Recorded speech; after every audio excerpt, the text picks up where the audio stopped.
Hi everyone.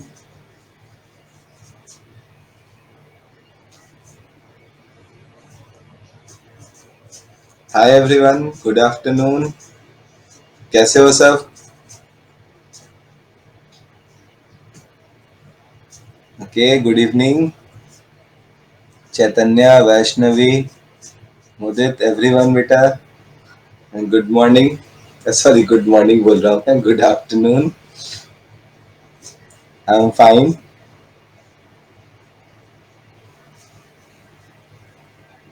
I'm fine बेटा. Today we will we will just recap the whole chapter. We will do few questions. कुछ questions करेंगे बेटा, है ना? जहाँ पे भी मुझे ऐसा लगेगा कि आपको थोड़ी सी और नॉलेज देनी चाहिए मुझे, वो इन्फॉर्मेशन मैं आपको और प्रोवाइड करूंगा. एंड देन आफ्टर बेटा हम लोग नेक्स्ट चैप्टर की तरफ प्रोसीड करेंगे, है ना? आ, मैं एक बार देख लूंगा बेटा, है ना? रिकॉर्डिंग के रिगार्डिंग मैं एक बार देख लूंगा. ओके. तो हम लोग आज जो है प्री मतलब जो चैप्टर हम लोग पढ़ रहे थे, सेकेंड चैप्टर, उस चैप्टर को बेसिकली जो है ढंग से एक बार रिवीजन तो नहीं बोलूंगा, रिवीजन शॉर्ट ऑफ नहीं, but most of the important portions जो कि हमें और लेने चाहिए वो मैं कवर अप करने की कोशिश करता हूँ. देखता हूँ आपको कितना आ रहा है. देन आफ्टर बेटा हम लोग आगे की ओर बढ़ेंगे. हाँ. प्रीत मैंने अभी देखा बेटा, सॉरी प्रेरित मैंने अभी देखा बेटा.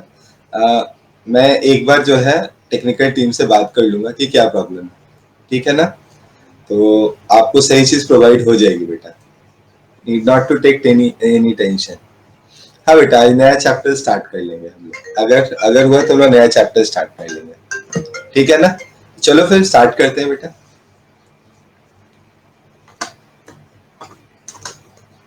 तो फर्स्ट ऑफ ऑल बेटा, I am starting with a small question.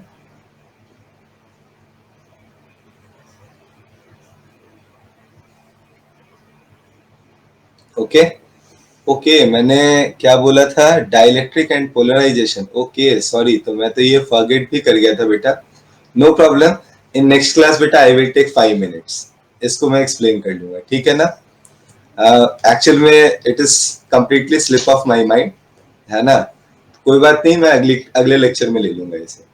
ठीक है ना? नो प्रॉब्लम बेटा. मैं बोल रहा हूँ स्लिप हो गया मेरे माइंड से, तो मैं आपको अगले लेक्चर में ले लूंगा. आप निश्चिंत रहो बिल्कुल. ठीक है? आज मैंने उसके स्लाइड्स नहीं बनाए फिर. ठीक है ना? तो फिर मुझे वो सारा ड्रॉ करना पड़ जाएगा. इट विल बी बेटर कि मैं स्लाइड से फिर आपको बता दूंगा उसे. ठीक है? चलो फिर तो स्टार्ट करते हैं बेटा. तो फर्स्ट ऑफ ऑल बेटा, चैप्टर ऑलमोस्ट आपका ओवर हो चुका है. पूरा का पूरा चैप्टर आपका ओवर हो चुका है. आपका एक पोर्शन रह गया है डायलेक्ट्रिक वाला, वो मैं आपको नेक्स्ट क्लास में बता दूंगा. ठीक है? टिल नाउ बेटा, तब तक हम लोग कुछ क्वेश्चंस करना शुरू करते हैं. और मैं स्टार्ट करता हूँ बेटा सबसे पहले टॉपिक से, जो कि हमारा पोटेंशियल है. तो फर्स्ट टॉपिक से हम लोग स्टार्ट कर रहे हैं.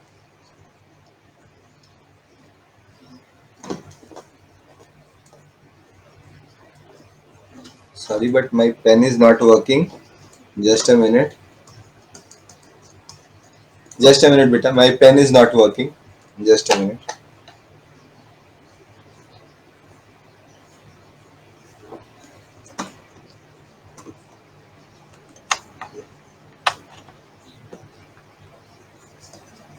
Still it is not working. Just a minute.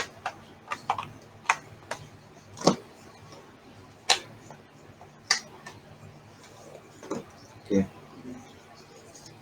No.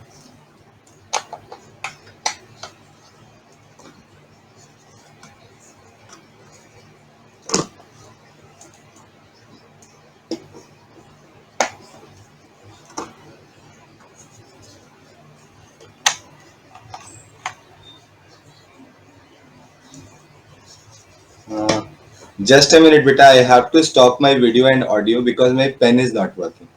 है ना? Just a minute. Give me a minute or 2 minute बेटा. मैं तुरंत जो है दोबारा से देखता हूँ.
सॉरी बच्चों, आपकी क्लास अभी 10-15 मिनट जो है वो प्रॉब्लम हो गई है ना।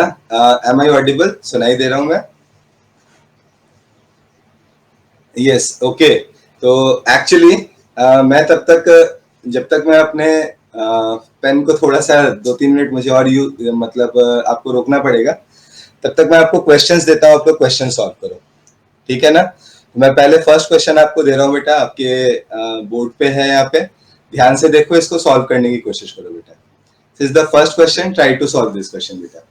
मैं पढ़ के भी बता रहा हूँ आपको। While working on a physics project at a school in physics lab, you requires a 4 microfarad capacitor in the circuit across the potential across a potential difference of 1 kilovolt. आपको चाहिए कितना बेटा? आपको चाहिए 4 माइक्रोफैराड का कैपेसिटर और 1 kilovolt पे जो चल सके बेटा, है ना। बोलो बेटा, अपूर्वा बोलो प्रॉब्लम। अनफॉर्चुनेटली क्या हुआ? हाँ बेटा, इसीलिए मैं अभी बिल्कुल रिलैक्स्ड हूँ। मैं एक एक करके आपको सारी चीजें बताऊंगा, आप टेंशन मत लो, है ना। सारा कंप्लीट करूंगा मैं, है ना। मैंने आपको बोला कि हमारे लैब में जो है 2 माइक्रोफैराड का ही कैपेसिटर अवेलेबल है, और जो कि हमारा 400 वोल्ट पे ही वर्क करता है।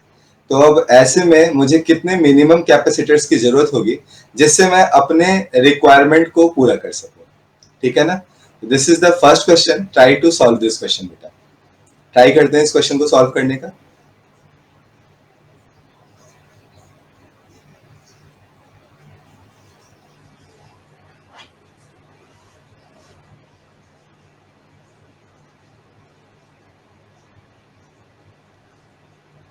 गुड इवनिंग बेटा।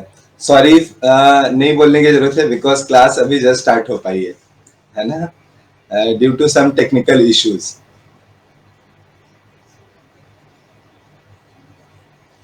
ओके, तो this one is the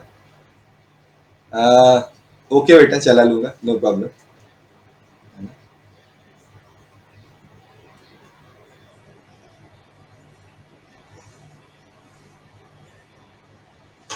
option 4, okay.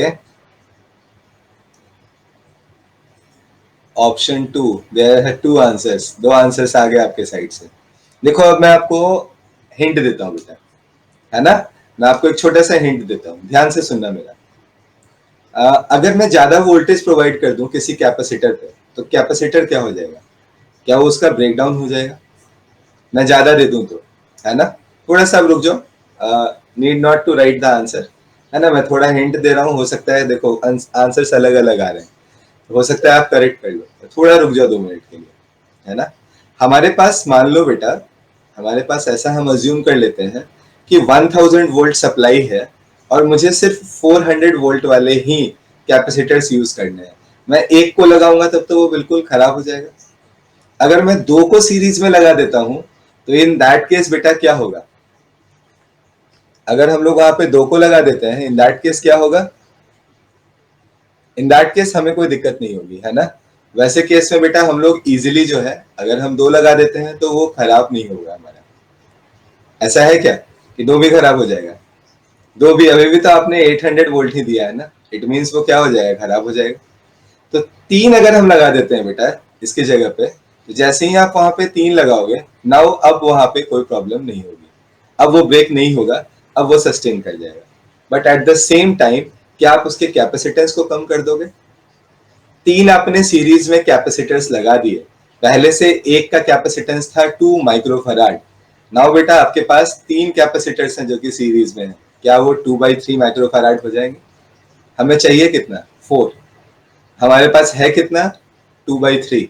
तो ऐसे ही मैं 2/3 वाले कुछ पैरेलल में ऐसे ही अरेंजमेंट्स जोड़ दूं तो क्या मैं कैपेसिटेंस को आराम से इंक्रीज कर पाऊंगा? मुझे कितना लगाना पड़ेगा बेटा? It must be 6।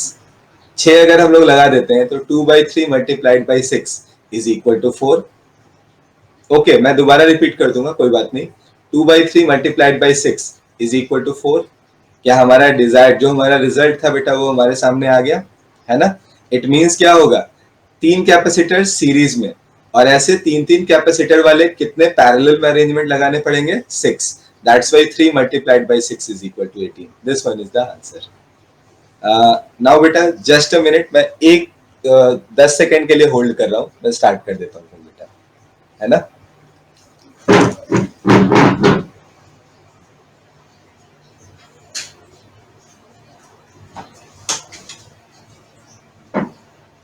ओके, तो नाउ अब लगता है मेरा पेन वर्क करना स्टार्ट हो जाना चाहिए, स्टार्ट करते हैं बेटा।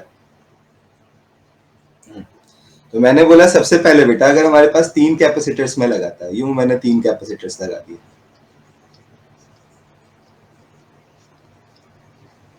तो अगर मैं ओवरऑल पोटेंशियल की बात करूं, है ना, ओवरऑल पोटेंशियल की बात करूं, तो अब ये आराम से 1200 वोल्ट तक ले सकता है। देखो अपर लिमिट की हमको कोई टेंशन नहीं है, लेकिन बेटा इस केस में क्या हो रहा है हमारा, यहाँ पे हमें टू बाई सॉरी, यहाँ से जो मुझे सी इक्विवेलेंट मिलेगा बेटा, this C equivalent is equal to 2/3, है ना। तो मुझे इस सी इक्विवेलेंट को पहुंचाना कहाँ है बेटा, मुझे पहुंचाना है इसको 4 तक। तो मैं अब क्या करूंगा, सिंपल मैं लिखूंगा n multiplied by C equivalent is equal to 4 microfarad, that's why this n is equal to 6। मैं यहाँ पे अब n नंबर ऑफ ऐसे ही कैपेसिटर्स का सीरीज में जिसमें 3 कैपेसिटर्स लगे हुए हों, उनको मैं यहाँ पैरेलल में अटैच कर दूंगा, अपने आप हमारे पास आंसर निकल के चला आएगा। प्रिया, नाउ क्या अब आपको समझ में आया बेटा? Good evening sir, not please pardon me for late, no problem बेटा, कोई नहीं सर। 2/3 कैसे आया? पैरेलल सीरीज कॉम्बिनेशन हम जानते हैं, अगर n कैपेसिटर्स हमारे सीरीज में लगे हुए हो तो हमारा इक्विवेलेंट कैपेसिटेंस क्या होता है, C डिवाइडेड बाई n। यहाँ पे 3 कैपेसिटर्स मेरे सीरीज में लगे हुए हैं, तो मैं क्या करूंगा, मैं कर दूंगा बेटा C divided by 3, that is 2/3। Now I think the point is clear. Priya, I think now the point is clear. तो यहाँ पे टोटल हमारे पास कितने आ गए कैपेसिटर्स बेटा, तो पूछता है नंबर ऑफ कैपेसिटर्स, तो नंबर ऑफ कैपेसिटर्स हम यहाँ क्या लिख देंगे, it is equal to 18।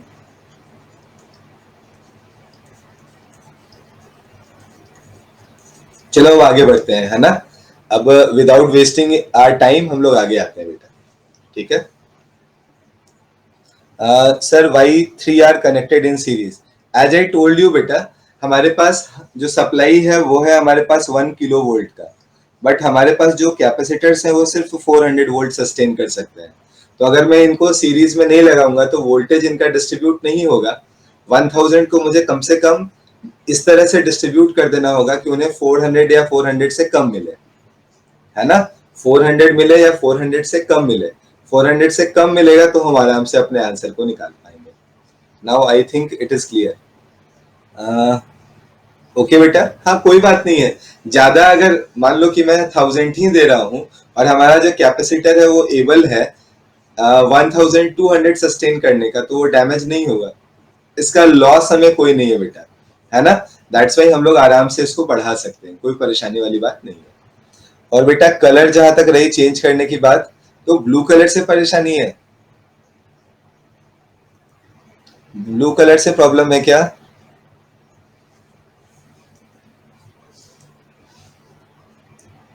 Okay, तो मैं अब दूसरा एग्जांपल ले रहा हूं बेटा, और इस एग्जांपल के थ्रू आपका जो वो कॉन्सेंट्रिक सर्कल वाला जो प्रॉब्लम है वो मैं अभी आपको सॉल्व करके दिखाता हूँ, ठीक है ना।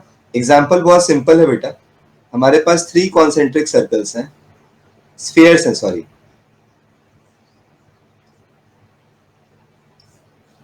3 कॉन्सेंट्रिक स्फीयर्स हैं। सबसे इनर वाले का रेडियस हमारे पास a है, उसके बाहर वाले का रेडियस हमारे पास b है, और सबसे बाहर जो है इसका रेडियस हमारे पास c, है ना। लास्ट स्टेप में पैरेलल हुआ, ये कैसे पता चला, क्योंकि बेटा मुझे कैपेसिटेंस बढ़ानी है और बढ़ाने के लिए एक ही तरीका है बेटा, मैं पैरेलल में ऐसे अरेंजमेंट्स को लगा दूं तभी बढ़ सकता है। कैपेसिटर घटाना है, कैपेसिटेंस घटाना है तो सीरीज में लगाएंगे, वोल्टेज डिस्ट्रीब्यूट करना है सीरीज में लगाएंगे, अगर मुझे कैपेसिटेंस बढ़ाना है पैरेलल में लगाएंगे। शायद इनिशियल क्लास में ये हमने देखा था, है ना, एक में C/N आया था, एक में N टाइम्स ऑफ C आया था हमारे पास, है ना। चलो अब ध्यान से देखते हैं बेटा, तो हमारे पास यहाँ पे A, B और C ये 3 दिए हुए हैं हमारे पास रेडियसेस। सबसे इनर वाले पे जो हमारे पास चार्ज डेंसिटी है इट इज सिग्मा, मिडिल वाले पे चार्ज डेंसिटी है माइनस सिग्मा और आउटर वाले पे फिर से चार्ज डेंसिटी है मेरे पास सिग्मा। हमें यहाँ पे बताना है बेटा कि हमारा पोटेंशियल सबसे इनर स्फीयर पे कितना होगा, मिडिल वाले स्फीयर पे कितना होगा और आउटर मोस्ट स्फीयर पे कितना होगा। ठीक है ना। तो आपको मैं सॉल्व करने के लिए नहीं बोल रहा, मैं आपको इस क्वेश्चन को सॉल्व करके दिखा रहा हूँ और इसके लिए जो फॉर्मूला यूज होगा वो भी मैं आपको सिखाता हूँ बेटा। थोड़ा सा बोर्ड की तरफ कंसंट्रेट करते हैं। आप सभी मुझे बताना बेटा, क्या वी इनर जानते हो?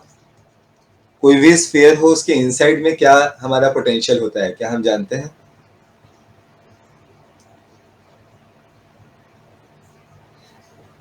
जीरो। नो बेटा, आप गलत आंसर पे जा रहे हो, है ना।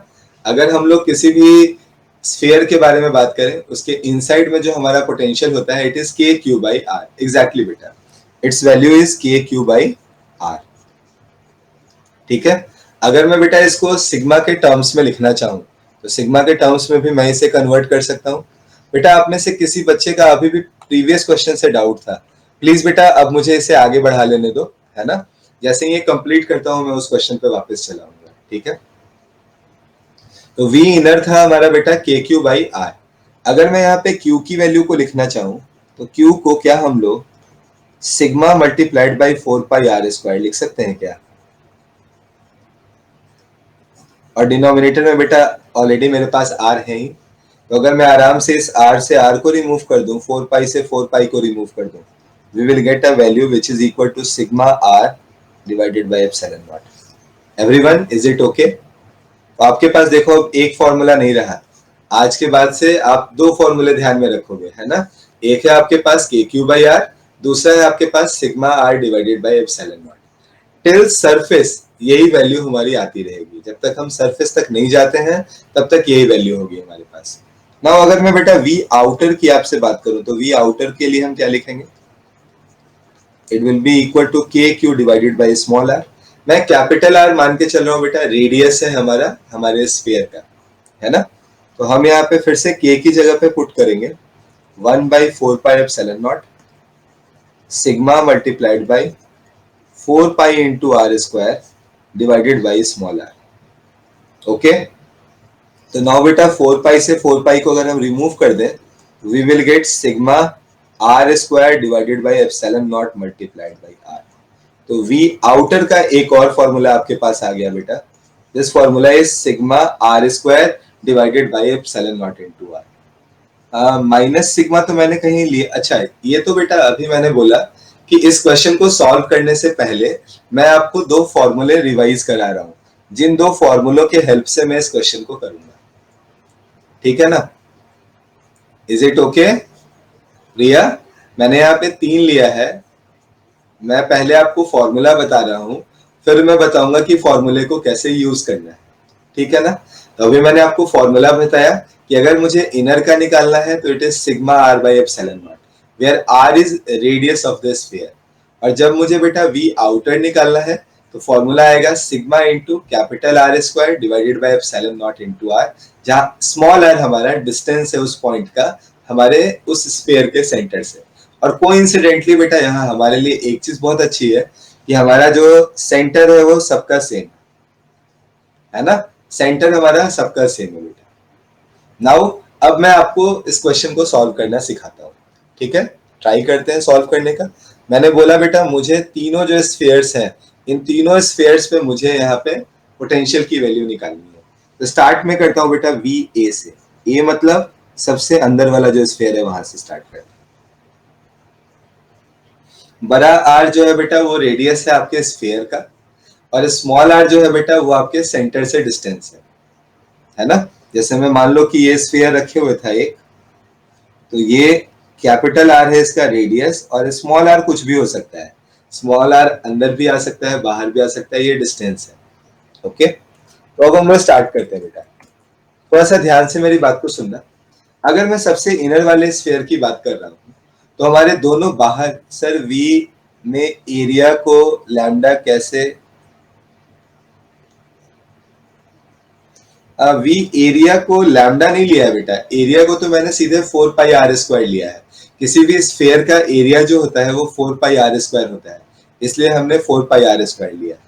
ठीक है। मुझे लग रहा है कि आप लोग सब लोग पहले लिख जो रहे हो इसको 2 मिनट के लिए होल्ड कर लो, है ना।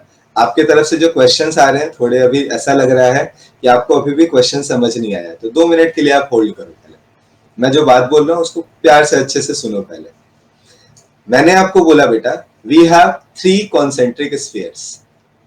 पहला स्फीयर है जिसका रेडियस ए है, दूसरा स्फीयर है जिसका रेडियस बी है, तीसरा स्फीयर है जिसका रेडियस सी है।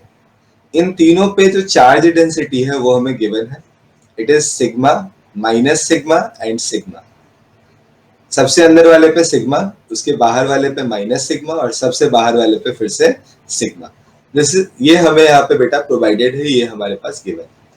अब मुझे इन तीनों स्फीयर्स पे बेटा पहले, दूसरे और तीसरे इन तीनों पे पोटेंशियल की वैल्यू निकालनी है। ये हमारा क्वेश्चन है। अब मुझे यहाँ पे बेटा थोड़ा सा फिर से लिखना शुरू कर दिया, रुक जा अभी, है ना।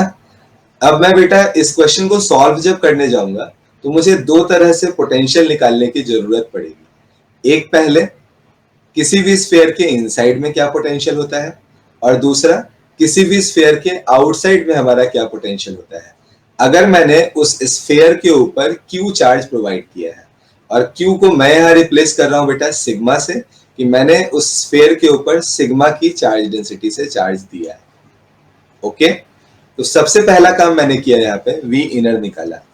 वी इनर निकालने के लिए मेरे पास फॉर्मूला है K Q by capital R. Capital R is the radius of the sphere, जो स्फीयर मैंने लिया है।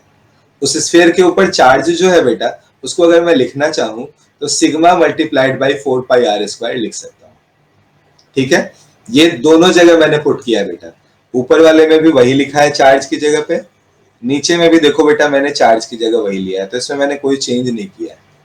ठीक है, अब जब मैं इनर में बात करता हूं बेटा तो इनर में पोटेंशियल हमेशा कांस्टेंट होता है।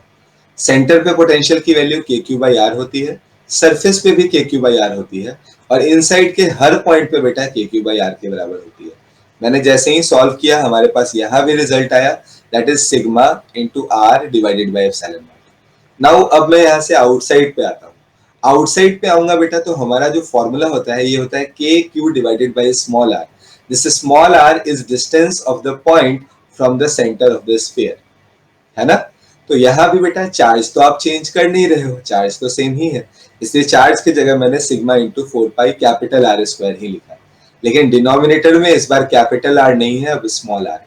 दैट्स वाई जब हम इसको रिड्यूस करेंगे बेटा तो 4 पाई से 4 पाई को कैंसिल आउट करने के बाद we will get sigma into capital R square divided by epsilon not into R as our result. क्या अभी तक जो मैंने बताया ये क्लियर है? जितने क्वेश्चंस थे ज्यादातर प्रिया के थे बेटा, आपको क्लियर है अभी तक जितनी बातें मैंने बोली, है ना। अब बेटा मैं 1 बाई 1 आपको इन तीनों पॉइंट्स पे, हाँ बेटा यहाँ तो अब तीनों हो सकते हैं, ये अब वही देखना है, एक एक करके हमें देखना है। तो हम लोग अब स्टार्ट करते हैं बेटा। ये जो हमारे क्वेश्चन थे इस क्वेश्चन को सॉल्व करने में लग जाते हैं हम लोग। ये जो क्वेश्चन था हमारा उसको सॉल्व करते हैं। सबसे पहले मैं वी ए निकालने जा रहा हूँ। अगर मैं सबसे अंदर वाले स्फीयर की बात करता हूँ तो वो खुद के लिए खुद के लिए सरफेस का पॉइंट होगा, तो सरफेस के लिए भी इनर वाला ही फॉर्मूला यूज करेंगे, that is sigma into A divided by epsilon not. Okay, लेकिन जो बी स्फीयर है बेटा और जो हमारा सी वाला स्फीयर है ये दोनों बड़े साइज के हैं, तो ए जो है बेटा स्फीयर उसके लिए इनसाइड का पॉइंट होगा। जैसे मैं यहाँ पे पोटेंशियल निकाल रहा हूँ तो इस स्फीयर के लिए और इस स्फीयर के लिए दोनों के लिए क्या है, इनसाइड का पॉइंट है। तो इनसाइड के पॉइंट के लिए मैं उनका फॉर्मूला यूज करूंगा, that is sigma B by epsilon not, और यहाँ लिख दूंगा बेटा plus sigma C by epsilon not. क्या वी ए की पूरी वैल्यू यही निकल कर आएगी क्या? एवरीवन प्लीज जल्दी से बताओ मुझे, is it clear? I am just creating a poll बेटा, इज इट क्लियर? जल्दी से बोलो, क्लियर है बेटा? मैंने पोल क्रिएट किया है, क्या आपको ये क्लियर है? ओके, मोस्ट ऑफ स्टूडेंट्स को क्लियर है लगभग, लेकिन फिर भी 5-10 बच्चों को नहीं क्लियर है, तो हम लोग देख लेते हैं, है ना। क्या हो सकता है ध्यान से देखते हैं। मैंने बोला बेटा ये फॉर्मूला मुझे लगाना है। अगर मैं फर्स्ट स्फीयर के लिए बात करूंगा तो आर की जगह ए लूंगा, सेकेंड स्फीयर की बात करूंगा बेटा तो आर की जगह बी लूंगा, और थर्ड स्फीयर के लिए बात करूंगा तो आर की जगह मैं सी लूंगा, है ना। तो मैं यहाँ पे यही काम कर रहा हूँ बेटा। मैंने जब सबसे पहले फर्स्ट स्फीयर को लिया, उसके ऊपर चार्ज डेंसिटी थी सिग्मा की, मैंने लिखा sigma into A divided by epsilon not. जब सेकेंड स्फीयर बी लिया बेटा, तो सेकेंड स्फीयर जब बी लिया उसका रेडियस था बी, दैट्स वाई मैंने बी पुट किया, और वहां चार्ज डेंसिटी माइनस सिग्मा थी, इसलिए माइनस सिग्मा मैंने यूज किया। और थर्ड में फिर से भी मैंने यही फॉर्मूला यूज किया, that is sigma into C divided by epsilon not. Okay, अब आता हूं बेटा मैं यहां से बी पे। अब जैसे ही मैं बी पे आता हूं बेटा, बी वाला इस पॉइंट पे आता हूं, है ना। हाँ बेटा, सिग्मा को साइन के साथ पुट करना पड़ेगा। अब जब जैसे ही मैं बी पॉइंट पे आता हूँ, ए के लिए ये आउटर का पॉइंट हो गया, तो क्या इस बार मेरा ये वी आउटर का फॉर्मूला यूज करना पड़ेगा सिर्फ ए वाले स्फीयर के लिए। तो मैं इस बार लिखूंगा sigma into A square divided by epsilon not into B. But बेटा बी के लिए तो वो सरफेस का ही पॉइंट है, तो जो पहले फॉर्मूला था वही फॉर्मूला यहाँ भी रह जाएगा। सी के लिए ये इनसाइड का पॉइंट है, तो जो पहले फॉर्मूला था बेटा वही रह जाएगा। और जब मैं बेटा लास्ट सी के लिए यूज करना चाहता हूँ, वीसी निकालना चाहता हूँ, तो वीसी जो हमारा निकल कर आएगा बेटा, इस बार मैं यहाँ किसी पॉइंट की बात कर रहा हूँ, तो ये ए और बी दोनों के लिए आउटर पॉइंट होगा, और दोनों के लिए आउटर पॉइंट होगा तो दोनों के लिए नीचे वाला फॉर्मूला यूज होगा, that is sigma into A square divided by epsilon not into C minus sigma into B square divided by epsilon not into C plus sigma into C divided by epsilon not. क्या अब बेटा ये तीन के तीन आपको clear है ना। तो ये बेटा ऐसे बहुत अच्छा कंसेप्ट था, और इस पे एक बहुत ही प्यारा क्वेश्चन बेटा नीट एग्जामिनेशन में पूछा जा चुका है। वहां बोला गया था कि अगर वी ए और वी सी आपस में बराबर हैं, अगर वी ए और वी सी आपस में बराबर हैं, तो ए बी और सी के बीच में क्या रिलेशन रहा होगा। अगर वी ए और वी सी बराबर है, तो हमारे ए बी और सी के बीच में क्या रिलेशन रहा होगा, स्मॉल ए स्मॉल बी स्मॉल सी के बीच में। तो इसका आंसर भी मैं अभी जस्ट आपको करके दिखा देता हूं, है ना। देखो यहाँ पे ये दोनों क्वांटिटीज तो दोनों जगह सेम ही है, इसको तो बार बार कंसीडर ही नहीं करना है। कंसीडर जो करना है सर, वीबी में ए स्क्वायर क्यों, बेटा यहाँ आर स्क्वायर है ना, जो स्फेयर है, जिस स्फेयर के कारण आप लिख रहे हो उसके रेडियस का स्क्वायर आपको लिखना पड़ता है, इसलिए हमने लिखा है प्रकृति।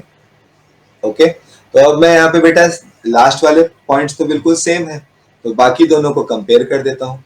तो मैं सबसे पहले लिखता हूँ बेटा वी ए के लिए sigma A divided by epsilon naught minus sigma B divided by epsilon not, और दूसरे साइड है बेटा sigma A square divided by epsilon not into C minus sigma B square epsilon not into C. यहाँ से बेटा sigma by epsilon naught को common निकाल लेते हैं, we will get a square minus b square divided by c as a result। हाँ बेटा, आप लोगों का आंसर बिल्कुल सही आ चुका है। अब बेटा a square minus B square को capital R is radius of the sphere and small r is the distance of the point from the centre. हाँ बेटा, अब इसको सॉल्व करेंगे तो हमारे पास आ जाएगा a plus B is equal to C. This one is the answer if VA is equal to VC, ऐसा मुझे दिया हुआ हो तो। R बेटा रेडियस है, अब जिस स्फीयर को ले रहे हो उस स्फीयर का रेडियस मान लो उसको, है ना sir. But A and B तो इनर है C के लिए, एग्जैक्टली तो हमने तो बेटा फिर लगता है अभी भी आपको जानते हो, एक बार थोड़ा शांत दिमाग से अपने इस क्वेश्चन को देखना। मैंने सबसे पहले लिया बेटा इस पॉइंट को, ये ए वाले स्फीयर के लिए सरफेस का पॉइंट है, बी वाले स्फीयर के लिए ये हमारे पास बेटा बी वाले स्फीयर के लिए इनसाइड का पॉइंट है, और सी वाले स्फीयर के लिए भी इनसाइड का पॉइंट है। ये पहला हो गया। जब मैं बी को देखता हूं तो इनर वाले स्फीयर के लिए, ए वाले स्फीयर के लिए आउटर पॉइंट है, बी वाले के लिए सरफेस का पॉइंट है, और सी वाले के लिए इनर पॉइंट है। और जब मैं सी वाले स्फीयर पे आंसर निकालता हूं तो ए और बी दोनों स्फीयर्स के लिए वो आउटर पॉइंट होंगे, और सी के लिए वो सरफेस का पॉइंट होगा। ये मानते हुए आपको सॉल्व करना है ना बेटा। ये आपके, इसीलिए मैंने बोला भी कि आपके पहले भी क्वेश्चन में आ चुका है ये। तो बेटा आई थिंक कि अब ये पॉइंट आप सभी का क्लियर हो गया है ना। मैं अब आपके दूसरे क्वेरी की तरफ आता हूँ बेटा, जो आपका दूसरा क्वेरी था। आप लोग जो है बेटा, चमक गया, अच्छा ठीक है, बढ़िया है। तो आगे बढ़ते हैं फिर। अगला जो है बच्चा, मेरा क्वेश्चन जो वो जुड़ा हुआ है आपके डाइपोल से, है ना। तो आपको डाइपोल के कारण शायद पोटेंशियल निकालना नहीं आया था, मैं आपको डाइपोल के कारण बेटा पोटेंशियल निकालना सिखाता हूँ, ठीक है। V due to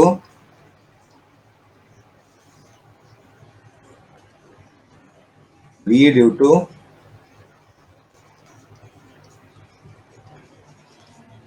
electric dipole. Okay, तो ट्राई करते हैं बेटा V due to electric dipole निकालने का। कैसे निकाल सकते हैं? हमारे पास बेटा एक चार्ज है माइनस क्यू, दूसरा चार्ज है बेटा यहाँ पे plus Q,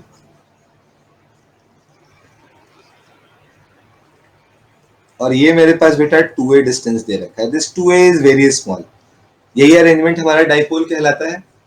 If two equal and opposite charges are placed at very small distance, then the arrangement is known as dipole. तो मैंने यहाँ पे डाइपोल निकाल दिया बेटा, डाइपोल आपको बना दिया। अब देखो आगे की बात करते हैं। जनरली हम लोग दो पॉइंट्स पे निकालने की कोशिश में लगते हैं। पहला पॉइंट होता है बेटा हमारा इक्वेटोरियल पॉइंट, और दूसरा होता है हमारा एक्सियल पॉइंट। फर्स्ट क्या है बेटा हमारे पास? फर्स्ट मैं यहाँ पे ले लेता हूं इस तरह से लाइन, एंड सेकेंड लाइन में इस तरह से ले लेता हूं, है ना। यहां बेटा इस लाइन को मैं इक्वेटोरियल लाइन कह रहा हूं, this one is equatorial point, या इक्वेटोरियल लाइन लिख दो ज्यादा बेहतर है। ऑडियो लैगिंग, अन्वेषा प्लीज बेटा एक बार रिफ्रेश करके देख लो बेटा। दूसरा है हमारे पास बेटा ये एक्सियल लाइन। ओके, तो इक्वेटोरियल और एक्सियल लाइन दोनों को हम लोग यहाँ पे देख ले रहे हैं। अब ध्यान से मेरी बात को सुनना बेटा, ठीक है ना। सबसे पहले मैं यहाँ पे वी इक्वेटोरियल आपको लिखकर बताता हूँ। वी इक्वेटोरियल लिखने में मुझे सबसे ज्यादा मतलब आसानी इसलिए हो रही है क्योंकि मुझे पता है बेटा कि दो चार्जेस है, दोनों इक्वल और अपोजिट है, और दोनों से डिस्टेंस सेम रहने वाला है। अगर मैं कोई भी पॉइंट यहाँ पे ले लूं तो इस तरफ से भी डिस्टेंस और यहाँ से भी डिस्टेंस, दोनों तरफ से डिस्टेंस सेम होगी। और अगर बेटा डिस्टेंस हमारा दोनों तरफ से सेम होगा तो क्या हम आसानी से उसकी वैल्यू को जीरो बोल सकते हैं? फिर एग्जैक्टली डिस्टेंस सेम है हमारे पास और चार्जेस अपोजिट हैं, तो जो नेट पोटेंशियल आएगा वो क्या आएगा? जीरो के बराबर। तो मैं यहाँ पे ऐसे लिखता बेटा v plus Q plus v minus Q, and its value should be equal to 0. I think the first point is clear to everyone. कोई दिक्कत नहीं कहीं पे। अब सेकंड वन पे आते हैं। जैसे ही बेटा मैं यहाँ पे v एक्सियल की बात करता हूँ, तो v एक्सियल के लिए मैं एक पॉइंट यहाँ पे कहीं पे कंसीडर कर लेता हूँ जो कि इसके सेंटर से बेटा स्मॉल r डिस्टेंस पर है। देखो बेटा मेरा कन्वेंशन थोड़ा फिक्स रहेगा, हर जगह पे मैं ऐसा ही कन्वेंशन लूंगा बेटा। डिस्टेंस को लेना होगा तो मैं स्मॉल आर मानूंगा, और जब बेटा रेडियस लेना होगा तो मैं कैपिटल आर कंसीडर करूंगा, है ना। तो ये मेरा कन्वेंशन है, ये through out the syllabus same रहेगा। तो आपको कभी भी मैं मतलब ग्रांटेड मान के आप इसे चल लेना कि अगर सर ने कैपिटल आर लिखा है मतलब उन्होंने किसको लिखा होगा? उन्होंने अगर स्फेयर है तो रेडियस को लिखा होगा, और स्मॉल आर है तो उन्होंने डिस्टेंस को लिखा होगा। ये आप ग्रांटेड मान के चल लेना सीधे, ठीक है ना। मैंने बताया बेटा कि इस प्लस क्यू से और माइनस क्यू से दोनों से इस पॉइंट की डिस्टेंस सेम है, दोनों यहाँ पे इक्वल मैग्नीट्यूड का पोटेंशियल देंगे, बट दोनों का नेचर जो होगा अलग अलग होगा, एक पॉजिटिव होगा दूसरा नेगेटिव होगा, इसलिए नेट वैल्यू मेरे पास जीरो आएगी, ठीक है। अब मैं वी एक्सियल बता रहा था, अगर मैं इस प्लस क्यू चार्ज से इसकी डिस्टेंस को देखूं तो it is R minus A, और माइनस क्यू चार्ज से इसकी डिस्टेंस देखूं तो it is R plus A होगा। मैं यहाँ पे इस बार लिखूंगा बेटा K Q divided by R minus A minus K Q divided by R plus A. I think यहां तक भी क्लियर हो गया होगा सभी को। अब मैं इसको आगे नेक्स्ट स्टेप पे लेकर आता हूँ बेटा। अगले स्टेप पे मैं यहाँ पे के क्यू को अगर कॉमन निकाल लेता और इसका सम करता तो it will be equal to R plus A minus R minus A divided by R square minus A square.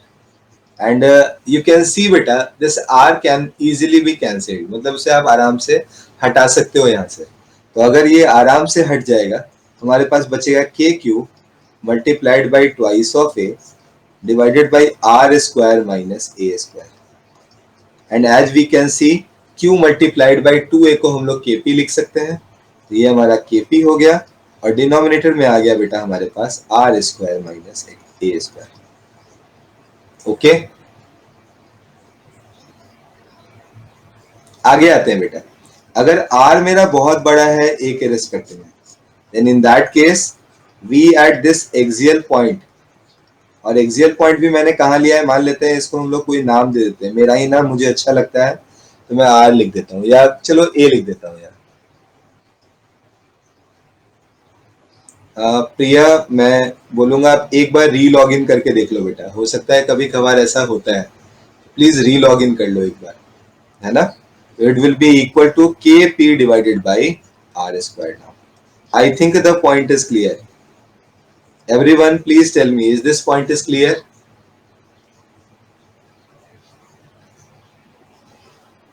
तो मैंने अभी जो पूरा का पूरा सॉल्यूशन किया बेटा, ये इस ए पॉइंट के लिए किया है, ये हमेशा याद रखना, है ना, क्योंकि अभी मैं आपको एक सरप्राइज देने वाला हूं। अभी तुरंत नहीं दिया है, बट जैसे ही मैं अगले स्टेप को सॉल्व करूंगा आपको एक छोटा सा सरप्राइज दूंगा, है ना। तो थोड़ा सा ध्यान रखना अभी। हाँ बेटा, सरप्राइज मतलब इस क्वेश्चन में अभी कुछ कुछ रहस्य छिपा हुआ है, उस रहस्य को बताऊंगा अभी, है ना। एक झटका दूंगा यहाँ पे, चलो ठीक है ना। तो अगले अगले टॉपिक पे आते हैं, इसी के अगले पेज पे आते हैं, है ना। अब मैं क्या कर रहा हूं, तीसरा सिचुएशन होता है बेटा कि मैं किसी भी थीटा एंगल पे निकालना चाहूं अगर पोटेंशियल को, तो वो कैसे निकाल सकता हूं, है ना। मैं किसी भी थीटा एंगल पे अगर निकालना चाहूं तो वो कैसे निकालूंगा, ये मैं आपको इसके आगे सिखाना चाहता हूँ बेटा, ठीक है ना। तो मैं उसका डायग्राम पहले बना ले रहा हूँ, फिर बाद में उसका मतलब उसको यूज करके दिखाता हूँ। मान लो बेटा ये मेरे पास माइनस क्यू है, ये हमारे पास प्लस क्यू है, और ये जो डिस्टेंस है बेटा, this distance is equal to 2a। मैं क्या कर रहा हूं, मैं यहाँ पे किसी थीटा एंगल पे आपको बोल रहा हूं कि मुझे पोटेंशियल निकाल के बताना है।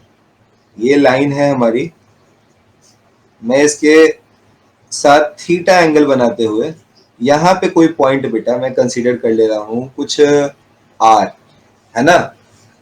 मुझे अपना नाम थोड़ा पसंद है इसलिए मैंने आर ही लिख दिया है ना। ये थीटा एंगल पे है यहाँ पे, और मैं इसका पोटेंशियल निकालना चाहता हूँ। एंड इसकी जो डिस्टेंस है बेटा, this distance is equal to small R. अब हम इसे कैसे सॉल्व करेंगे, तो देखो बेटा, ऐसे तो आपके पैकेज में कोई और मेथड भी दिया हुआ हो सकता है, बट मेरा जो एक फेवरेट मेथड है, मैं उस फेवरेट मेथड से आपको सिखाता हूँ। मेरे लिए बेटा सबसे इजी सा टास्क ये होता है कि डाइपोल मोमेंट जो है वो एक वेक्टर क्वांटिटी है, तो मैं क्यों ना उस वेक्टर के रेजोल्यूशन को यहाँ पे यूज कर लूं। और जबकि मैं जानता हूं कि इक्वेटोरियल पोजीशन पे हमारा पोटेंशियल 0 होता है, हो सकता है ये पॉइंट हमारे किसी काम भी आ जाए, है ना। तो इस बात का ख्याल रखते हुए देखो मैं इसको सॉल्व करता हूँ। मान लो कि ये P मुझे दिया हुआ था बेटा, दिस वन इज P। मैं अगर बेटा इस P को दो पार्ट में डिवाइड करूं, एक along the line, along this line, and the second one is perpendicular to this line। ये जो लाइन है एक तो इस लाइन के along और दूसरा इसके परपेंडिकुलर, तो मैं इसके दो कंपोनेंट्स बेटा, एक P cos थीटा और दूसरा P sin थीटा लिख सकता हूं क्या? आप आराम से देख लेना बेटा, क्या आराम से P cos थीटा और P sin थीटा लिख सकते हो? प्लीज बेटा आप एक बार टेक्निकल सपोर्ट में बात कर लो, है ना। तो क्या बेटा मैं इस P sin थीटा और P cos थीटा इन दोनों में से ब्रेक कर सकता हूं, ये बताओ। हम लोग डाइपोल के कारण पोटेंशियल निकाल रहे हैं। प्लीज बेटा आप देख, बहुत पीछे का तेरा छूट गया है, थोड़ा सा यहाँ पे पेशेंस रख ले, है ना। रिकॉर्डिंग का यूज कर लेना अगर कर पाओगी तो, ठीक है।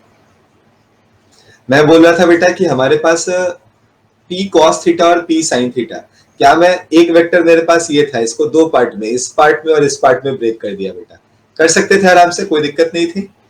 अब इन दोनों का थोड़ा सा ध्यान रखो बेटा, अगर मैं इस पी साइन थीटा के लिए, ये जो पी साइन थीटा मेरे पास आया है, मैं यहाँ भी इसे दिखा देता हूँ, थोड़ा कलर चेंज कर देता हूँ कि आपको भी समझने में आसानी हो जाए। मैंने सिंपल सा एक कंपोनेंट इधर ले लिया है बेटा, this one is called P cos theta, और दूसरा कंपोनेंट बेटा जस्ट इसके परपेंडिकुलर लिया है, this one is basically P sine theta. क्या बेटा इस पी साइन थीटा के कारण कुछ पोटेंशियल होगा क्या? V due to P sine theta is equal to 0, क्योंकि ये उसके लिए कौन सा पॉइंट हो गया बेटा? Equatorial. I think the point is clear. और अगर मैं बेटा यहीं पे V due to P cos theta निकालता हूं, तो is it equal to K P cos theta divided by R square के बराबर हो जाएगा क्या? बच्चे लोग जल्दी से बोलो, क्या आराम से ये हंसते खेलते हुए लिख सकते हो एवरीवन? तो अगर मैं यहां से वी नेट लिखना चाहता हूं बेटा, तो वी नेट क्या लिखूंगा मैं? It will be equal to K P cos theta. और जानते हो मैंने जो पिछला 2 पेज किया है ना, अगर मेरा बस चले तो मैं उन दोनों पेज को आपको पढ़ने तक ना दूं, मैं बोलूं बेटा यूजलेस है, बर्बाद है, बेकार है, निकाल दो उसे बाहर। क्योंकि अगर हमारे पास कोई एक ऐसा हथियार है जिससे सारे के सारे क्वेश्चन सॉल्व हो सकते हैं, तो बिना मतलब का 4-4 फॉर्मूला याद करने की क्या जरूरत है ना। अगर मुझे ये KP cos theta by R square पता है, तो मैं एक ही फॉर्मूले से सारे क्वेश्चन सॉल्व कर लूंगा। मुझे इक्वेटोरियल सॉल्व करना है, मुझे इक्वेटोरियल सॉल्व करना है, ठीक है। इक्वेटोरियल सॉल्व करने के लिए थीटा की वैल्यू 90 डिग्री होगी। यही सरप्राइज, अभी सरप्राइज बचा हुआ है बेटा, थोड़ा सा रुक जाना, अभी मिलेगा मिलेगा, घबराओ नहीं, है ना। तो वी नेट जो है बेटा क्या आया हमारे पास? KP cos theta divided by R square आया। अब मैं आराम से थीटा की वैल्यू डालता जाऊंगा, आराम से आपको आंसर मिलता जाएगा। इसमें सरप्राइज ये था कि आपने अगर इलेक्ट्रिक फील्ड पढ़ा होगा बेटा, तो आपको ये ध्यान में होगा कि अगर कोई डाइपोल मुझे गिवन है minus Q plus Q, this distance is twice of a,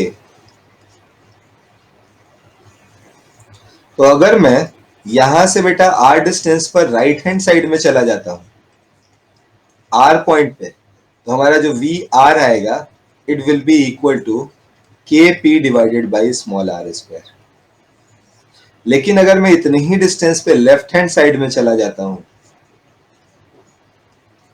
इसे मैं मान लेता हूं बेटा कुछ s, तो मैं यहाँ पे अगर वी एस लिखता हूं, तो this V S is equal to minus of K P by R square. This is the surprise बेटा, है ना। पहली बार में क्या था हमारा? के पी बाई आर स्क्वायर आया, क्योंकि कॉस थीटा की वैल्यू मुझे क्या लेनी पड़ी? 0 डिग्री। जब मैंने इसी चीज को लेफ्ट हैंड साइड में लिया बेटा, तो this time theta is equal to 180 degree. That's why the answer is minus of Kp by R square. This is the surprise element. Because बेटा अगर हम इलेक्ट्रिक फील्ड की बात करेंगे, तो इलेक्ट्रिक फील्ड हमारा दोनों जगह पे सेम होता है।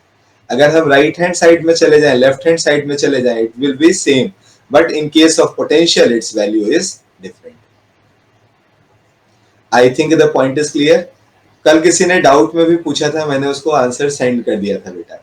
क्या ये पूरा का पूरा पॉइंट क्लियर है बेटा? सभी को डन है? बिल्कुल, कहीं कोई दिक्कत नहीं? चलो, तो ये आपका ये बहुत बड़ा कंसर्न था बार बार कि सर नहीं पढ़ा है। आई होप कि ये क्लियर हो गया होगा। नाउ अब मैं वापस से आ सकता हूं आगे।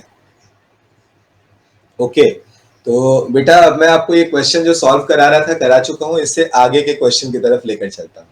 ये क्वेश्चन बेटा कुछ बच्चों का डाउट रह गया था, तो एक बार वापस से सुन लो।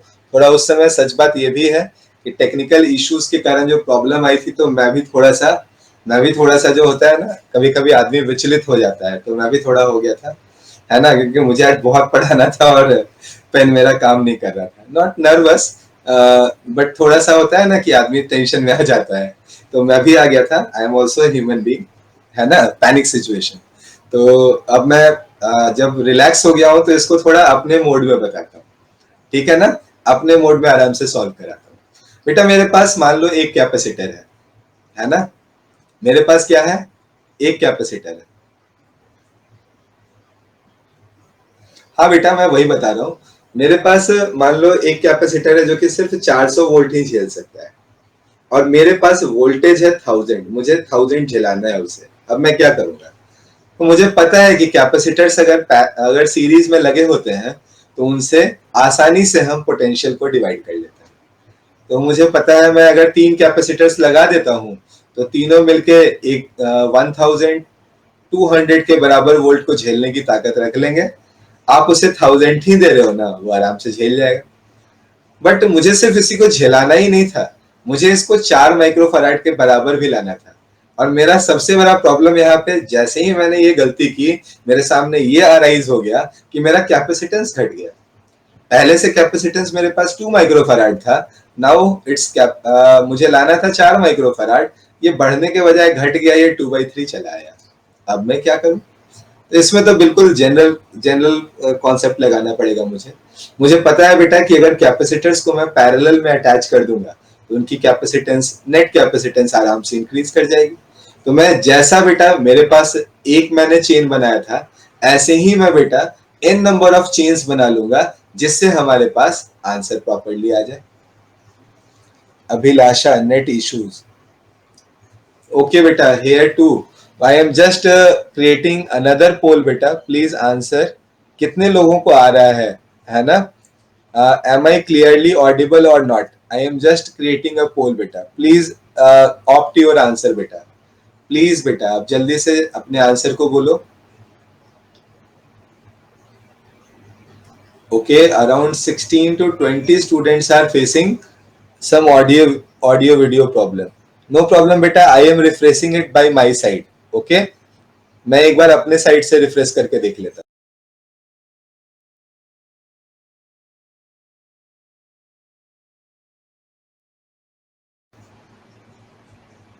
ओके, तो मैंने बेटा एक बार रिफ्रेश कर लिया है। अब देखो अगर सही है तो वेल एंड गुड, और नहीं है तो फिर हमें दोबारा से टेक्निकल टीम के सपोर्ट को लेने की जरूरत होगी, है ना। तो आई think the point is clear now कि मेरे पास 2/3 था अगर, और मुझे 4 लेकर आना था, तो उसको लाने के लिए मुझे 6 ऐसे अरेंजमेंट्स को और पैरेलल में जोड़ने की जरूरत पड़ जाएगी। इसलिए मैंने 6 ऐसे और चेन्स को बेटा पैरेलल में लगा दिया। 6 चेन हो गए हमारे पास, और एक चेन में 3 कैपेसिटर थे। टोटल नंबर ऑफ कैपेसिटर्स हमारे पास 18 हो गए। I think now it is clear. आगे बढ़ते हैं बेटा फिर, है ना। मैं आ जाता हूं इसके बाद पेज नंबर 2 पे। वोल्टेज तो हमेशा सीरीज में कांस्टेंट ही होता है, सॉरी पैरेलल में कांस्टेंट ही होता है ना बेटा। ये क्वेश्चन बेटा इस बार मैं आपको होमवर्क के लिए देता हूँ, ठीक है ना। This question is for homework, इसको हम लोग घर पे करने की कोशिश करेंगे। ये भी बहुत ही फैंटास्टिक, बहुत ही प्यारा क्वेश्चन है बेटा, ठीक है। बच्चों जिनका भी सीरियसली अगर कभी ऐसा प्रॉब्लम आता है ना, तो अपने लैपटॉप का, अपने कंप्यूटर का एक बार हिस्ट्री क्लियर करो। आप जैसे ही हिस्ट्री क्लियर करोगे ना, आपका थोड़ा सा स्पेस बचेगा। कभी कभी वो आपका रैम जो है वो उसको यूटिलाइज करने लग जाता है। ये प्लीज आप एक बार उसको थोड़ा सा क्लियर कर लो, आपको हो सकता है ये प्रॉब्लम आपकी सॉल्व हो जाए। ओके अभिलाषा, समझ गई मेरी बात को क्या। हाँ, तो मैं ये होमवर्क के लिए आपको एक क्वेश्चन दे रहा हूँ बेटा, कि हमारे पास 2 मेटल स्फीयर्स हैं, एक का रेडियस r है और दूसरा का रेडियस 2r है, ठीक है। दोनों के ऊपर सेम सरफेस चार्ज डेंसिटी आपने दी है। इन दोनों को हम एक दूसरे के कांटेक्ट में लेकर आए हैं। मतलब एक स्फीयर मेरे पास मान लो ये है बेटा, दूसरा स्फीयर हमारे पास ये दिया हुआ है, और मैं इन दोनों को कांटेक्ट में लेकर आया हूँ। यहाँ पे सिग्मा है बेटा, यहाँ भी सिग्मा था initially. Its radius is r, its radius is 2r। मैंने होमवर्क के लिए आपको दिया है कि जब आप इन दोनों को कांटेक्ट में लाओगे तो इनका पोटेंशियल चेंज होगा, है ना। जब पोटेंशियल चेंज होगा तो फाइनली आपको ये बताना होगा कि जब दोनों की पोटेंशियल की वैल्यू सेम हो जाएगी उस समय दोनों की चार्ज डेंसिटी क्या रहेगी। This is the question and this question is for your homework बेटा। ट्राई करेंगे इसको घर पे बनाने की। अच्छा क्वेश्चन है। मेरा मतलब मैंने ये टॉपिक पढ़ाया नहीं था, इसलिए मैं आपको एक बार चेक कर ले रहा हूँ कि आपसे हो पाएगा कि नहीं हो पाएगा। आगे बढ़ते हैं। नेक्स्ट बेटा, ये टॉपिक मेरा पढ़ाया हुआ है, इसको थोड़ा सा ध्यान से देखते हैं। ओके, तो ये टॉपिक मेरा पढ़ाया हुआ है आपको, इस टॉपिक को हम लोग अब ध्यान से देखते हैं।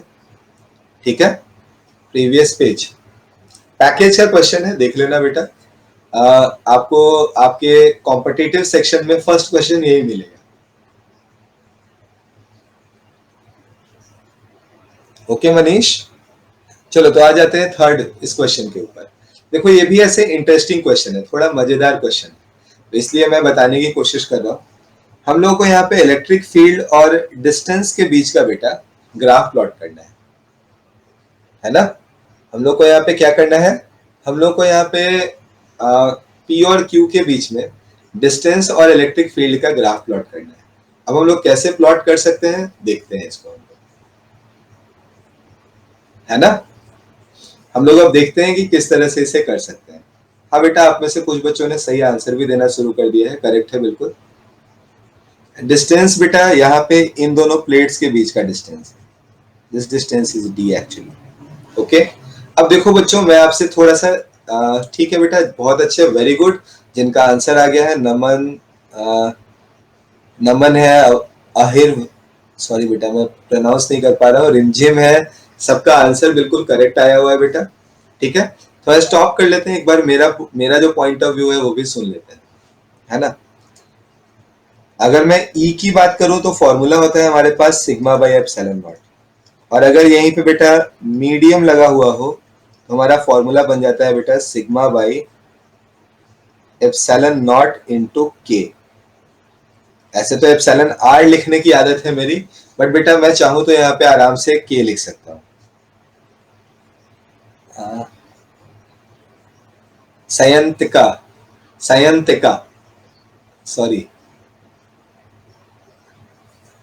ओके, तो एक ई है बेटा हमारा जो कि खाली स्पेस का है, दूसरा हमारा बेटा जो है वो हमारे जो ई एम मैंने लिखा है ये हमारे मीडियम का है। अगर हमने वहां पे कोई मीडियम डाल दिया है, उस मीडियम का है। अब आप खुद देख सकते हो बेटा, डिनोमिनेटर में आपने वैल्यू को छोटी कर दी है, इसका मतलब इलेक्ट्रिक फील्ड कम हो गया होगा, और जहां पे के की वैल्यू जितनी ज्यादा होगी उतना ही आपने इलेक्ट्रिक फील्ड कम किया होगा। तो यहाँ हम देख सकते हैं K2 हमारा बड़ा है, मतलब K2 के केस में हमने ज्यादा फील्ड को छोटा किया है, जबकि K1 के केस में कम किया है। इसका ध्यान रखते हुए थर्ड ग्राफ हमारा क्लियर है बेटा, हम लोग इसे थर्ड ग्राफ को करेक्ट मान लेंगे।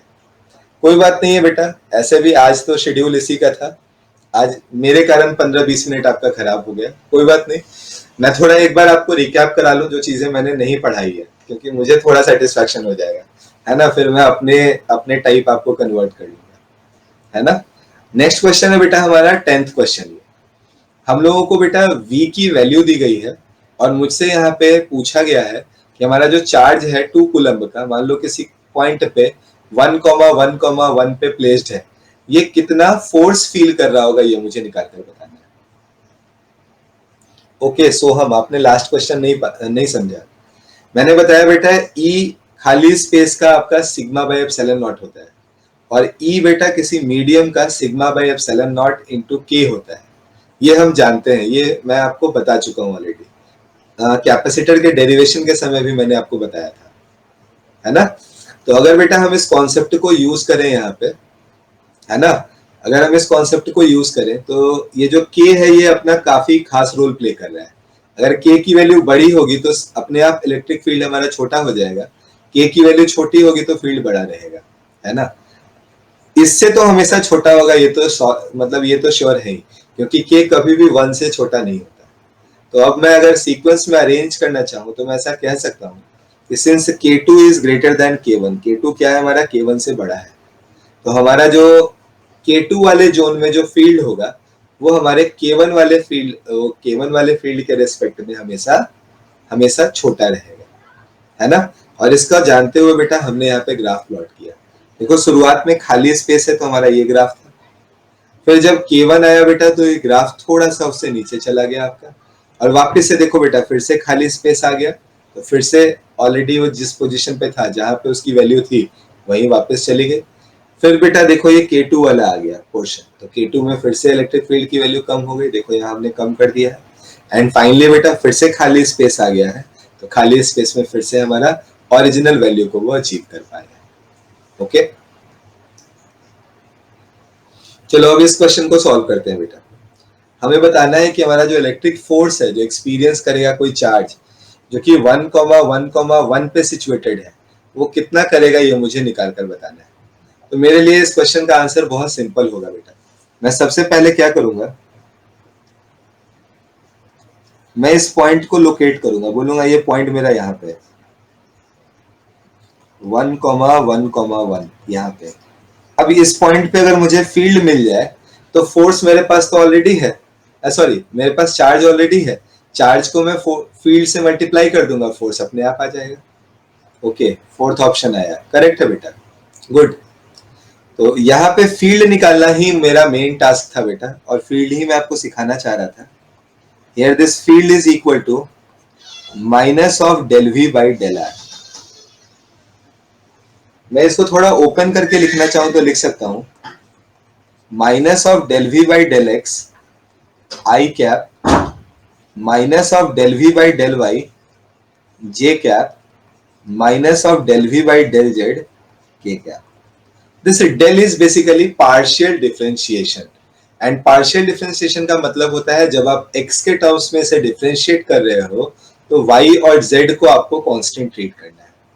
When you are differentiating it with respect to y, then x and z are constants, and similarly for z भी आप ऐसा ले सकते हो। बस आप वैल्यूज पुट करोगे बेटा, you will get your answer।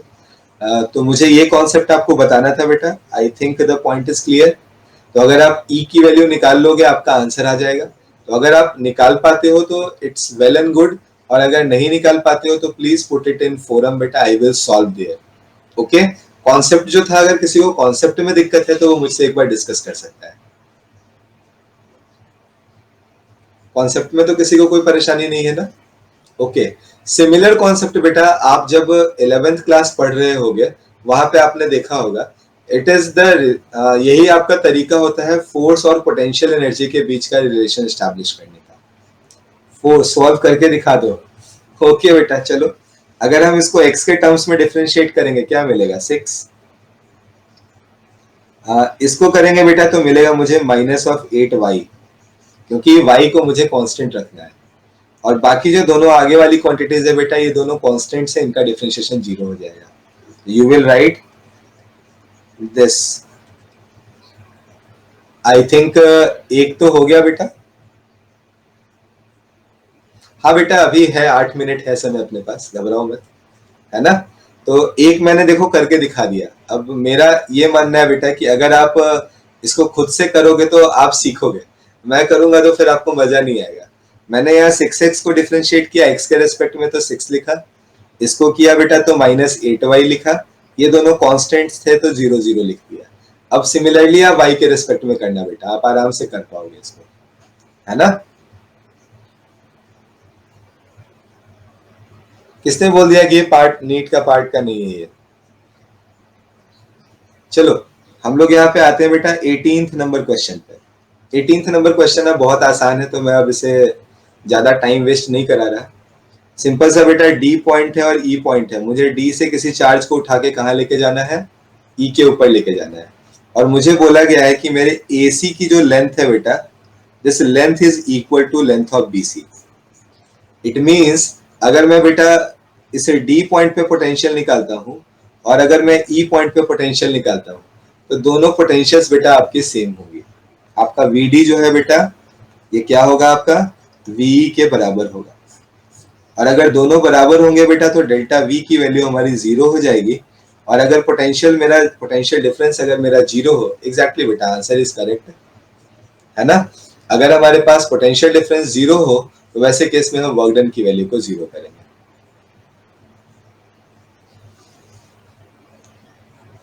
हाँ बेटा मैंने कहा था कि नहीं है, और सच में मैं बोलूं तो नहीं है, बट छोटा सा पार्ट है, 2 से 4 मिनट लगना है, तो क्यों अपना टाइम खराब करना है ना? हम बता ही देते हैं।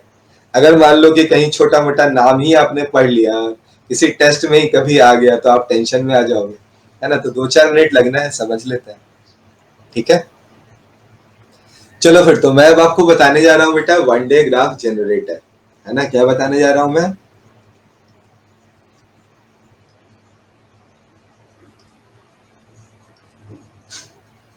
One day graph generator. अब ये है क्या बेटा, मैं हल्का फुल्का आपको पहले समझाता हूँ। ये जनरेटर बेसिकली किसी भी चार्ज की रोक दो बेटा, चैटिंग नीड नहीं है उसकी, है ना। ये जो जनरेटर है बेटा, ये किसी भी चार्ज के पोटेंशियल को बढ़ाने के काम में आता है। और पोटेंशियल को हम बढ़ाते कैसे हैं, पोटेंशियल को बढ़ाने का तरीका क्या होता है, ये हम लोग यहाँ पे अब सीखने जा रहे हैं, ठीक है। यहाँ जो हम कॉन्सेप्ट यूज करते हैं बेटा, ये बहुत ही सिंपल सा कॉन्सेप्ट है कि अगर हम कभी भी इनसाइड में अंदर वाले मतलब 2 कॉन्सेंट्रिक स्फीयर्स हमने ले रखे हैं और इनर स्फीयर पे हम कोई चार्ज प्लेस करते हैं और दोनों स्फीयर्स को किसी तरह से कनेक्ट कर देते हैं, तो हमारा अंदर दिया हुआ सारा का सारा चार्ज बाहर वाले स्फीयर पे चला जाता है, जिससे बाहर वाले स्फीयर का पोटेंशियल लगातार रिलेटिवली अंदर वाले स्फीयर के रिस्पेक्ट में बढ़ता चला जाता है ना। दूसरा बेटा यहाँ जो कॉन्सेप्ट है वो रियली बेटा कोरोना डिस्चार्ज का है। मैंने आपको कोरोना इफेक्ट बताया था शायद, कि सिग्मा हमारा इनवर्सली प्रोपोर्शनल होता है आर के। हम लोग इसको भी यहाँ पे यूज में लेकर आते हैं, है ना। अभी तो कुछ समझाया ही नहीं है तो क्या समझ में आएगा। मैंने अभी आपको बोला कि हम लोग इस अरेंजमेंट का यूज करते हैं किस चीज के लिए, हम लोग यूज करते हैं बेटा पोटेंशियल को इंक्रीज करने के लिए, है ना। तो पोटेंशियल को कैसे इंक्रीज करते हैं ये अब मैं आपको सिखा रहा हूँ बेटा यहाँ पे। तो ध्यान से देखते हैं कैसे हम लोग यहाँ पोटेंशियल को इंक्रीज कर सकते हैं। हमारे पास बेटा आप देखोगे यहाँ पे, तो ये एक अरेंजमेंट है, इसमें बाहर आपका एक शेल लगा हुआ है, ये भी मेटालिक शेल है, और अंदर बेटा आपके पास ये 2 यहाँ पे रोलर्स लगे हुए हैं, they are also made up of metal. लेकिन इसके ऊपर बेटा जो आपका बेल्ट लगा हुआ है, this is a nylon belt. ये किस चीज का बेल्ट है? नाइलोन का बेल्ट है बेटा, ठीक है। अब हम लोग इस अरेंजमेंट में एक पॉजिटिव टर्मिनल से कनेक्ट कर देते हैं इस अरेंजमेंट को, और दूसरे साइड इसको हम अर्थ कर देते हैं। अब होगा क्या, समझाता हूँ। पॉजिटिव टर्मिनल से कुछ पॉजिटिव चार्जेस निकली होंगी, और पॉजिटिव टर्मिनल से निकली हुई पॉजिटिव चार्जेस इस कॉम्ब के ऊपर चली आती है। कॉम्ब मतलब कंघी। समझाता हूँ बेटा क्यों नाइलोन का लिया है ना। हम लोग क्या करते हैं, यहाँ पे इस कॉम्ब के ऊपर कुछ चार्ज को लेकर चले आते हैं, ठीक है ना। Exactly it is insulated, that's why we are taking it, है ना। तो ये जो कॉम्ब है बेटा, ये जो कॉम्ब है हमारा, कॉम्ब में शार्प टिप्स होती है, और अगर शार्प टिप्स होंगी तो हमें पता है कि वहां पे, मैंने आपको अगर नहीं एग्जाम्पल लिया हो तो एग्जाम्पल आप ले लेना बेटा। हमारे पास मान लो ये कितना बड़ा लोहे का रॉड हो और इससे 100 लोग लटकने की कोशिश करें तो क्या होगा? 2-4 लटकेंगे, बाकी नीचे जाएंगे, है ना। 2-4 लटक जाएंगे, बाकी क्या होगा? नीचे चले जाएंगे। तो ऐसा ही यहाँ पे भी होगा बेटा। अगर चार्ज की डेंसिटी बहुत ज्यादा हो कॉम्ब के टिप पे तो क्या होगा? 2-4 चार्ज तो उसके साथ चिपके रहेंगे, बाकी सारे के सारे कहाँ चले आएंगे? नीचे की ओर गिर जाएंगे, और नीचे की ओर गिर के पहुंच जाएंगे हमारे इस मेटल वाले जो प्लेट है, जो मेरा मेटल का यहाँ पे रोलर है बेटा, उसके ऊपर। अब खास बात ये है, मैंने इंसुलेटर बेल्ट इसलिए लिया था कि यहाँ पे बेटा अगर ये बेल्ट हमारा इंसुलेटर नहीं होता, कंडक्टर होता, तो वो पूरे के पूरे इस रोलर में, इस बेल्ट में चार्ज को कंडक्ट कर देता। बट मेरा ये इंटेंशन था ही नहीं, मुझे यहाँ पे हर जगह पे चार्ज को कंडक्ट नहीं कराना था, इसलिए मैंने इंसुलेटर बेल्ट लिया। अब आगे क्या करेंगे हम? अब हमारा ये चार्ज जो है इस बेल्ट के थ्रू धीरे धीरे आगे बढ़ेगा। जो देखो यहाँ पॉजिटिव पॉजिटिव आपको दिखाया गया है, ये पॉजिटिव चार्ज धीरे धीरे आगे बढ़ रहे हैं। अब क्या होगा, जब ये इस रोलर के पास पहुंचेगा बेटा, तो जस्ट इंडक्शन के कारण इस यहाँ पे लगे हुए कॉम्ब पे कुछ नेगेटिव चार्ज इंड्यूस करा देगा, है ना। वहां पे नेगेटिव चार्जेस आ जाएंगे, और वहां भी बेटा कोरोना इफेक्ट आपका लगेगा, और इस कोरोना इफेक्ट के कारण नेगेटिव चार्जेस ऊपर से स्प्रिंकल करेंगे और इस पॉजिटिव चार्ज को न्यूट्रलाइज कर देंगे। बट अगर नेगेटिव चार्ज यहाँ पे आया है तो बेटा हम जानते हैं ऑटोमेटिकली क्या बाहर वाले सरफेस पे पॉजिटिव चार्ज इंड्यूस हो गया होगा, तो ये पॉजिटिव चार्ज बेटा बाहर की ओर इंड्यूस हो जाता है। तो ये प्रोसेस कंटिन्यूअसली चल रहा होता है, जिससे बाहर वाले स्फीयर पे लगातार बेटा हमारा पॉजिटिव चार्ज जनरेट होता चला जाएगा। ज्यादा पॉजिटिव चार्ज आने से बेटा बहुत ज्यादा पोटेंशियल डेवलप हो जाएगा, और इस पोटेंशियल का यूज हम लोग किसी भी चार्ज पार्टिकल को एक्सेलरेट कराने के लिए कर पाएंगे। हमारे पास फॉर्मूला होता है ना, kinetic energy of the charge is equal to charge multiplied by potential difference. तो charge multiplied by potential difference ये चार्ज को एक्सेलरेट कर देगा। तो जहां भी आप देखते हो ना हाईली एक्सेलरेटेड चार्ज, वहां पे बेटा आप समझ लेना कि ऐसे ही किसी अरेंजमेंट का यूज करके हमने चार्ज की एक्सेलरेशन को, चार्ज की काइनेटिक एनर्जी को हमने इंक्रीज किया होगा। अगर बेटा यहाँ पे एक स्फीयर होता और मैं यहाँ पे एक रॉड लेकर आता, तो रॉड क्या करता है, नेगेटिव चार्ज को यहाँ पे लेके चला आता, तो ऑटोमेटिकली दूसरे साइड में क्या पॉजिटिव चार्ज जनरेट हो जाता है। यहाँ से ये नेगेटिव चार्ज बाहर नहीं निकलता है क्योंकि यहाँ पे ये यूनिफॉर्मली डिस्ट्रीब्यूटेड होता है। अगर ये शार्प टिप होता तो क्या यहाँ से नेगेटिव चार्ज भी स्प्रिंकल करना स्टार्ट होता या नहीं होता, मैं ये बता रहा हूँ आपको। ओके प्रिया, और नाइलन के जगह आपको कोई दूसरा लेना हो दूसरा ले लेना, कोई दिक्कत नहीं है। मेरा इंसुलेटिंग लेना है, नाइलन मैंने इसलिए लिया था कि वो ड्यूरेबल भी ज्यादा होता है ना, अदरवाइज और कोई मेरा और कोई मोटिव नहीं था हमारा। I think the points are clear बेटा, है ना, वो इंसुलेटिंग होना चाहिए, ये हमें ध्यान में रखना है। तो यहाँ पे बेटा ये चैप्टर अब आपका फाइनली पूरा का पूरा रैप अप होता है। यहाँ पे कहो तो आपका इलेक्ट्रोस्टैटिक्स रैप अप होता है। यहाँ से अब हम लोग बेटा करंट इलेक्ट्रिसिटी को पढ़ना स्टार्ट करेंगे। ठीक है, बहुत इंटरेस्टिंग चैप्टर है बेटा। आई थिंक आज जितनी चीजें मैंने बताई हैं सबको क्लियर हो गई होंगी। मैंने कुछ बैकलॉग्स की चीजें आपकी क्लियर करने की कोशिश की है जो पहले आपने नहीं पढ़ रखी थी। अब भी कुछ बचा तो नहीं रह गया है ना, एक मैंने जो बोला है वही बचा है, बाकी सब कुछ हो गया है ना। चलो फिर ठीक है बेटा, okay bye bye everyone, good day, stay home stay safe. ठीक है, घर पे रहेंगे अच्छे से रहेंगे, ध्यान रखेंगे अपना। चलो फिर बेटा, okay bye bye, thank you very much.